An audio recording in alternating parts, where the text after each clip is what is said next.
Assalamualaikum warahmatullahi wabarakatuh. Perkenalkan nama saya Fauzia Anifa dengan NIM 2306012 dari kelas MIK 3A.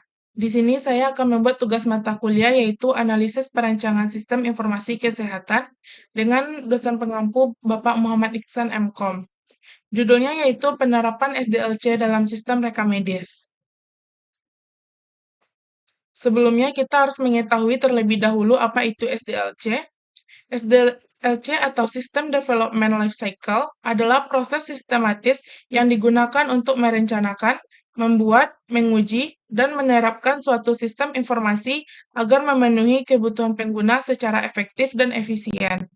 Tujuan utama SDLC adalah untuk menghasilkan sistem yang berkualitas tinggi, tepat waktu, sesuai kebutuhan pengguna, serta mudah dipelihara dan dikembangkan di masa depan.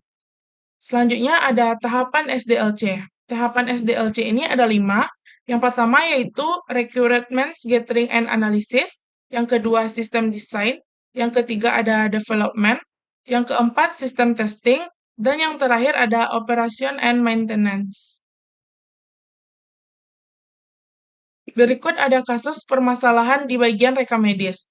Di Rumah Sakit Sehat Sentosa, petugas rekam medis sering mengalami kesulitan dalam mencari berkas rekam medis pasien rawat jalan. Banyak berkas terselip, proses pencarian memakan waktu lama, lebih dari 15 menit pasien, dan sering terjadi kehilangan dokumen. Hal ini menyebabkan keterlambatan pelayanan dan keluhan dari pasien dan dokter. Selanjutnya ada tahapan untuk menyelesaikan kasus di atas, yaitu tahapan penyelesaian dengan menggunakan SDLC. Yang pertama ada Requirements Gathering and Analysis atau analisis dan pengumpulan kebutuhan. Pada tahap ini, tim IT dan petugas rekam medis melakukan wawancara serta observasi di ruang penyimpanan berkas. Ditemukan beberapa kebutuhan utama. Yang pertama yaitu sistem yang bisa mencatat dan melacak lokasi fisik berkas rekam medis pasien.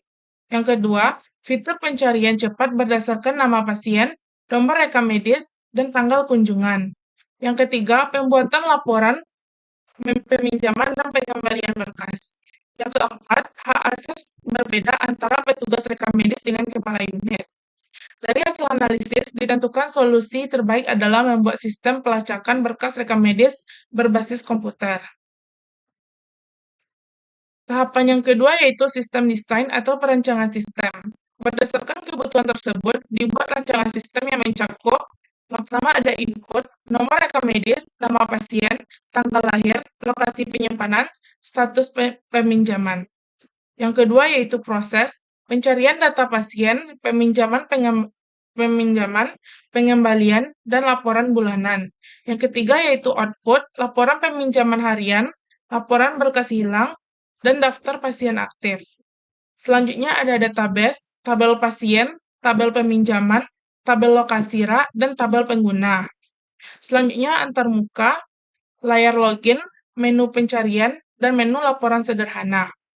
Desain alur data juga dibuat dalam bentuk DFD atau Data Flow Diagram dan ERD yaitu Entity Relationship Diagram untuk memastikan setiap komponen sistem saling terhubung.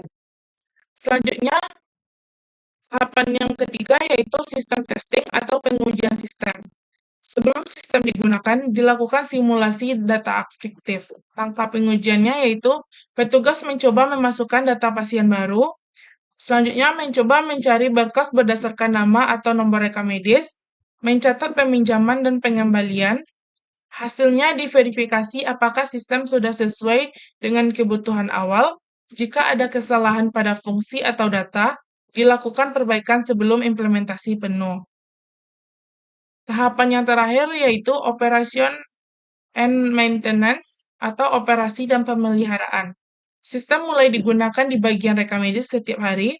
Petugas merasa pekerjaan lebih efisien karena tidak perlu mencari berkas fisik. Selanjutnya, tim IT melakukan pemeliharaan rutin seperti backup data setiap minggu, update fitur baru jika ada kebutuhan tambahan, contoh laporan bulanan pasien, dan yang terakhir yaitu menangani glitch atau error yang muncul. Kesimpulannya, dengan penerapan tahapan SDLC, Tanpa ada development, rumah sakit berhasil menyiapkan rancangan sistem pelacakan rekam medis yang efektif, proses pencarian berkas menjadi lebih cepat, risiko kehilangan berkas berkurang, dan pelayanan pasien menjadi lebih efisien. Itulah yang dapat saya jelaskan. Jika ada salah, saya mohon maaf. Saya akhiri dengan Assalamualaikum warahmatullahi wabarakatuh.